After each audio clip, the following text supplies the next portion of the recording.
Hello everyone, welcome to Richmond Park. Here we are.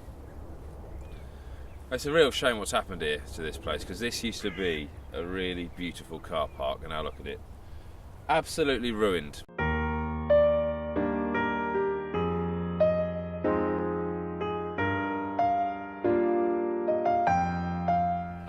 It was 2 years ago today, on a bench in Clapham Common. I just don't feel like I did, Tom. I'm sorry. But Sophie, I've bought you a star. What? I've bought you a star off Groupon. I've named it Sophie. It burns for eternity like my love for you. I just don't feel like I did, Tom. I'm sorry.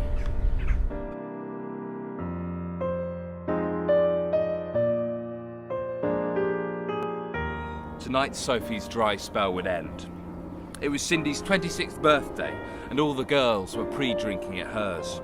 They started early, and by 8 p.m. Cindy was already having a poo with the door open. 2 miles away in Brixton, Henry was preparing his bedroom for sex. Sheets were washed, candles were bought, clothes were picked up off the floor. He even removed the skid marks from his ensuite toilet, which was rare.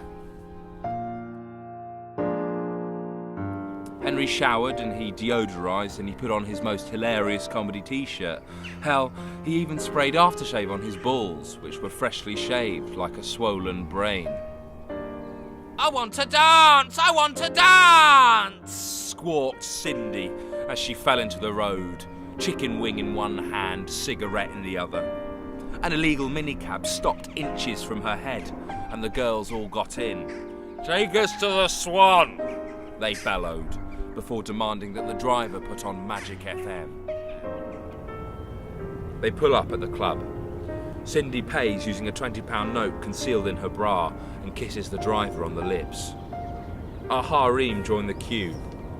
A shivering army, all waiting to pawn their dignity to pay the debt of their own loneliness. The Swan, a Narnia of orifices, all waiting for tenants. Henry's inside at the bar with his rugby chums doing Jaeger bombs. A chap nicknamed the Beast is wearing a toga for no reason. And a bloke who nicknames himself Captain Fanny Smasher is blowing a vuvuzela. Across the room, Sophie's really drunk now and telling all her friends how she's going to give up her job in finance and move to Dalston in East London to open up a restaurant which sells only porridge.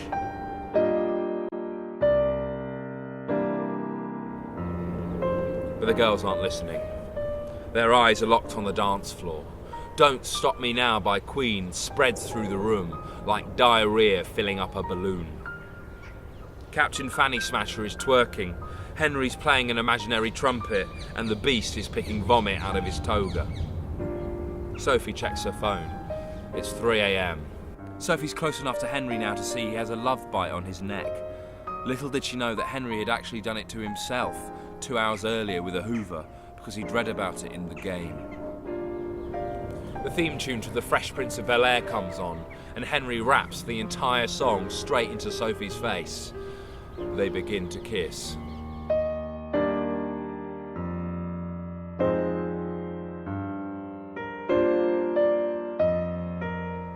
Now it's 4:30 a.m. and our star-crossed lovers are in Henry's dishonestly fragrant bedroom.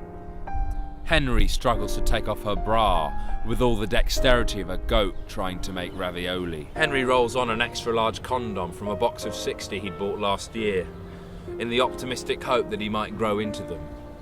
He hadn't. It was like putting a chipolata into a bin bag.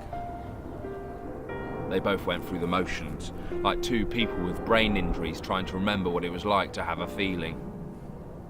90 seconds later and it was over. Henry fell asleep immediately and Sophie just lay there, staring up at the ceiling, filled up with an emptiness.